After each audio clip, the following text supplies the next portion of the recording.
दोस्तों, स्वागत एक बार फिर से आपके अपने एजुकेशन चैनल एजुट्यूबर देव में। तो दोस्तों, समसामयिकी मई 2020 का ये पहला भाग है और अभी हम जून माह में ये सारी बातें कर रहे हैं। तो जैसे ही जुलाई आएगा तो जून का भी करंट अफेयर मैं आपके सामने लेकर हाजिर हो जाऊंगा दोस्तों। तो शुरू करते हैं दोस्तों पहले पार्ट से। अगर अभी तक अप्रैल तक के हम लोग करंट अफेयर क्लियर कर चुके हैं तो उसमें से कोई भी पार्ट अगर आपने नहीं देखा है तो प्लीज़ उनके लिए आप डिस्क्रिप्शन में जाइए, वहाँ आपको वहाँ से लिंक मिल जाएंगे अप्रैल के, मार्च के, जनवरी, फरवरी सभी के। तो वहाँ से आप लिंक पे जाके जो है वो सारे पार्ट्स आप देख सकते हैं दोस्तों। क्योंकि जो भी एग्ज़ाम आगे आप दोगे, क्योंकि अभी 2-4 महीने लगेंगे ऑलमोस्ट हर एग्ज़ाम को, तो उस एग्ज़ाम के अंदर आपके इम्पोर्टेंट रहेगा समसामयिकी होल ईयर का। क्योंकि लास्ट 6 महीने से लगा के 1-1.5 साल तक का करंट अफेयर हमेशा महत्वपूर्ण रहता है। इस हिसाब से देखें तो आपके अगर जुलाई में एग्ज़ाम होते हैं, मतलब अगले महीने ही होते हैं, तो जनवरी से जून तक का करंट अफेयर आपके लिए महत्वपूर्ण होगा, जो कि आपके सामने हाजिर है। तो दोस्तों करते हैं इसको शुरू। मई का ये पहला भाग है दोस्तों। पहला प्रश्न, हाल ही में कोविड-19 से निपटने और रोगियों को ट्रैक करने हेतु भारत सरकार द्वारा निर्मित ऐप का नाम क्या है? कोरोना कवच ऐप, निरोगी भव ऐप, नमो ऐप या फिर आरोग्य सेतु ऐप। तो इस ऐप के बारे में आपने बहुत सुना होगा। तो दोस्तों इस ऐप का नाम है आरोग्य सेतु ऐप। स्मार्टफोन प्रयोगकर्ता जो है, मतलब जो स्मार्टफोन यूज़ करते हैं लोग, उनके यूज़र डाटा, लोकेशन और ब्लूटूथ के प्रयोग के माध्यम से ये ऐप सुझाव देने के साथ साथ रोगी से सुरक्षित दूरी बनाए रखने में भी मदद करती है। प्रारंभिक तौर पर ये अनुप्रयोग, यानी कि जो ऐप का फुल फॉर्म क्या है? एप्लीकेशन, और एप्लीकेशन मीन्स अनुप्रयोग। तो आप ये याद रखिएगा, जो भी कोई गेम्स भी होते हैं तो वो भी एक तरीके की ऐप है, और ऐप एक शॉर्ट फॉर्म है। तो फुल फॉर्म है एप्लीकेशन और उसको हिंदी में बोलते हैं अनुप्रयोग। तो प्रारंभिक तौर पर यह अनुप्रयोग हिंदी और अंग्रेजी समेत कुल 12 भाषाओं में काम करता है। आरोग्य सेतु ऐप से पूर्व कोरोना कवच नाम से एक ऐप जारी की गई थी। तो हालांकि वो इतनी अच्छी नहीं चली, लेकिन ये बहुत बढ़िया चली थी। अगला प्रश्न, घोषणा के कुछ ही दिनों में आरोग्य सेतु ऐप ने विश्व का सबसे तेजी से लोकप्रिय होने वाला ऐप का कीर्तिमान बनाया। इस ऐप को 5 करोड़ डाउनलोड तक पहुंचने में कितने दिन लगे? 15 दिन, 11 दिन, 13 दिन या फिर 20 दिन? तो 5 करोड़ डाउनलोड होने में, यानी कि 50 मिलियन होने में लगे केवल 13 दिन दोस्तों।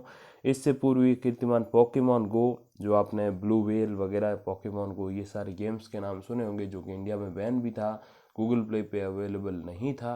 क्योंकि दोस्तों इससे कहीं न कहीं जो है कुछ गलत कारणों से बैन हो गया था। तो पोकेमॉन गो जो है नामक एक अनुप्रयोग के नाम था, जो कि आई थिंक 17 दिन में था, कैसा कुछ समथिंग था।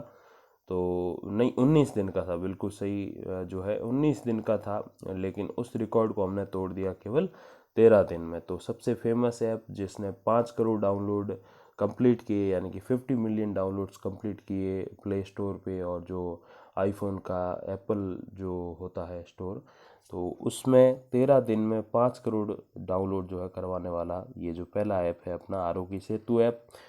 इस संबंध में नीति आयोग के सीईओ ने 15 अप्रैल को ट्विटर के माध्यम से बयान जारी करके कहा है, टेलीफोन को 5 करोड़ लोगों तक पहुंचने में 75 साल लगे, रेडियो को 38 साल लगे, टेलीविज़न को 13 साल लगे, इंटरनेट को 4 साल लगे, फेसबुक को 19 महीने लगे और पोकेमॉन गो को 19 दिन लगे, लेकिन अपने आरोग्य सेतु ऐप को केवल 13 दिन लगे, जो कि एक वर्ल्ड रिकॉर्ड है, यानी कि एक विश्व कीर्तिमान है दोस्तों। अगला क्वेश्चन, माननीय प्रधानमंत्री श्री नरेंद्र मोदी जी द्वारा जनता कर्फ्यू कब लगाया गया? 22 मार्च 2020, 21 मार्च 2020, 1 अप्रैल 2020 या फिर 5 अप्रैल 2020? तो दोस्तों जनता कर्फ्यू के लिए हमारी अच्छी अच्छी यादें हैं, क्योंकि जो भी ये सारा सब कुछ लॉकडाउन वगैरह हुआ था, उन सबसे पहले जनता कर्फ्यू की घोषणा की गई थी। और उस जनता कर्फ्यू के अंतर्गत जो है शाम के समय जो है आपको 5:05 भी था, समथिंग ऐसे था। तो वहाँ पे ताली बजाकर, थाली बजाकर जो है आपको एक तरीके से ध्वनि के माध्यम से कोरोना को ये संदेश देना था कि आप जाइए देश छोड़ के। ठीक है, ऐसा कुछ समय बाद भी था जब जो है आपको जो है वो अपने जो रोशनी जो होती है, रोशनी की जो ऊर्जा होती है, उसके माध्यम से कोरोना को ये संदेश देना था। तो ये बहुत सारी रोचक चीज़ें दोस्तों, ऐसा इन चीज़ों से कोरोना जाता कभी नहीं है, लेकिन इन रोचक चीज़ों से अपने देश की जो जनता है उसमें एक आत्मविश्वास पैदा होता है, उस जनता में एक अंदर से आंतरिक शक्ति पैदा होती है कि चलो ये चीज़ें हैं और हमें फाइट करनी है, और सब मिल के फाइट कर रहे हैं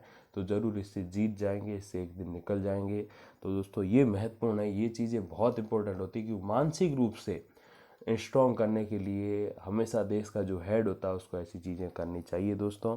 तो नरेंद्र मोदी जी द्वारा जनता कर्फ्यू जो लगाया गया दोस्तों 22 मार्च 2020 को लगाया गया था, याद रखिएगा, बहुत इंपॉर्टेंट ये है दोस्तों। अगला क्वेश्चन, प्रकाश के माध्यम से कोरोना को प्रेषित संदेश, जिसमें रात को 9 बजे 9 मिनट के लिए मोमबत्ती, दीपक, टॉर्च और मोबाइल की फ्लैश लाइट आदि जलाए गए थे, तो ये कब था? 21 मार्च को, 22 मार्च को, 5 अप्रैल को या फिर 9 अप्रैल को? तो दोस्तों ये था 5 अप्रैल को रात को 9 बजे। ठीक है दोस्तों, तो ये 2 तारीखें बहुत इंपॉर्टेंट, याद रख लीजिए। तो ताली बजाकर, थाली बजाकर जो जो ध्वनि के माध्यम से कोरोना को संदेश, वो था 22 मार्च को, जिसको जनता कर्फ्यू बोलते हैं।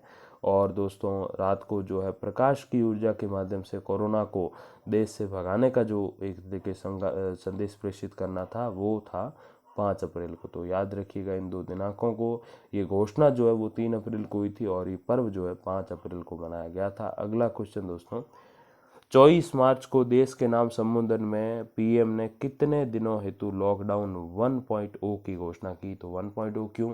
क्योंकि बाद में और भी लॉकडाउन लगे, तो इसीलिए 1.0, 2.0 ऐसे अलग अलग नाम दिए गए। 14 दिन, 7 दिन, 21 दिन या फिर 1 महीने? तो देश के नाम संबोधन में पीएम ने जो है पहला लॉकडाउन जो घोषणा की थी वो 21 दिन का लॉकडाउन था दोस्तों। 25 मार्च से 14 अप्रैल के बीच में था, तो ये 21 दिन का था। और अगले क्वेश्चन तरफ बढ़ते हैं, कोविड-19 से जुड़ी शिकायतों हेतु राष्ट्रीय निगरानी डैशबोर्ड का आरंभ कब किया गया? 30 मार्च 2020, 25 मार्च 2020, 1 अप्रैल 2020 या फिर 14 अप्रैल 2020? तो कोविड-19 से शिकायतें जो जुड़ी हुई थी उनको सुनने के लिए राष्ट्रीय निगरानी डैशबोर्ड शुरू किया गया दोस्तों 1 अप्रैल 2020 को। प्रशासनिक सुधार और लोक शिकायत विभाग जो है, जिसको DARPG बोलते हैं, द्वारा संचालित इस डैशबोर्ड का गठन आपदा प्रबंधन अधिनियम 2005 के अंतर्गत किया गया है। अगले क्वेश्चन तरफ बढ़ते हैं, सर्वोच्च न्यायालय द्वारा 8 अप्रैल 2020 को सुनाए गए एक फैसले के अनुसार देश में कोरोना की जांच हेतु निजी प्रयोगशालाओं द्वारा लिए जाने वाला शुल्क कितना तय किया गया है? मतलब उससे वो ज़्यादा नहीं ले सकते, 10,000, 4,500, 1,000 या निःशुल्क? तो दोस्तों निःशुल्क। सरकारी लेबोरेटरीज की तर्ज पर निजी लैब्स में भी निःशुल्क कोरोना जांचें होंगी। तो दोस्तों ये जांच की बात है, हालांकि थोड़ा सा पैसा बाद में लग जाता है जब इलाज होता है, तो इलाज तो खैर इन चीज़ों से निकलना है तो थोड़ा तो लगेगा, लेकिन जांच में पैसा नहीं लगने दे रहे कोर्ट वगैरह, तो ये अच्छी बात है। तो इसके लिए माननीय न्यायालय को, न्यायाधीश महोदय को बहुत बहुत धन्यवाद। अगले क्वेश्चन तरफ बढ़ते हैं, लॉकडाउन 2.0 जारी रहा 14 अप्रैल से 13 मई, 14 मार्च से 14 अप्रैल, 15 अप्रैल से 3 मई या फिर 15 अप्रैल से 13 मई? तो लॉकडाउन 2.0 जारी रहा दोस्तों 15 अप्रैल से 3 मई तक।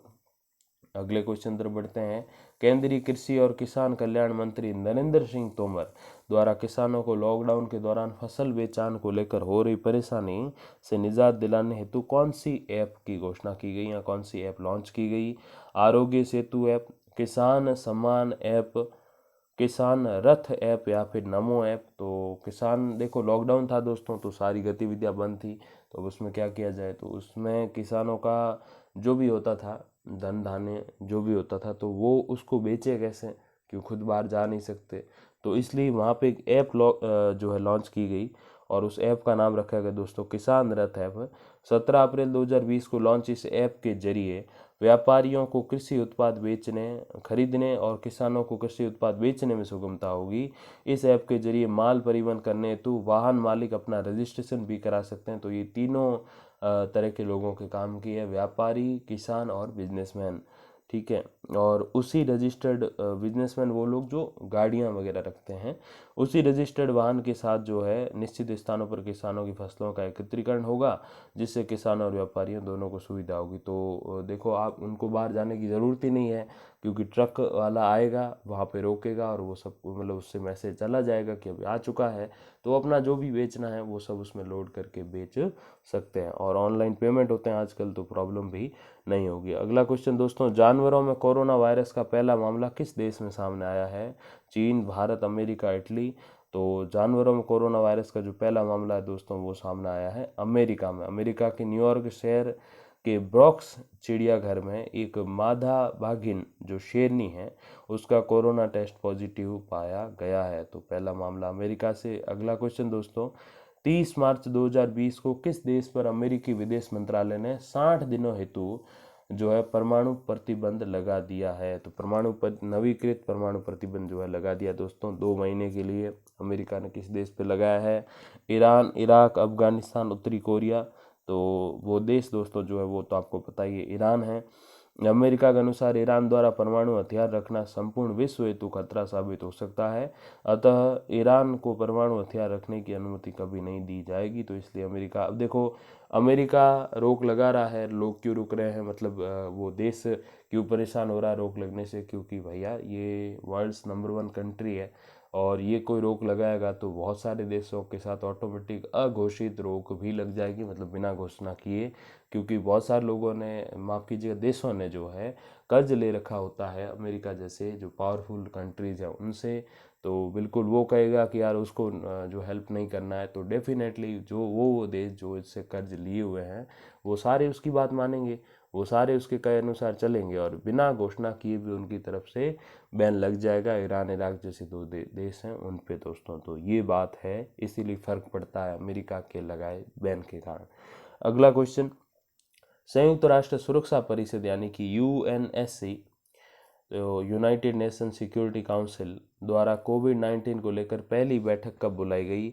21 मार्च 2020, 10 अप्रैल 2020, 1 अप्रैल 2020 या फिर 9 अप्रैल 2020 को? तो कोविड-19 को लेकर पहली बैठक बुलाई गई दोस्तों 9 अप्रैल 2020 को।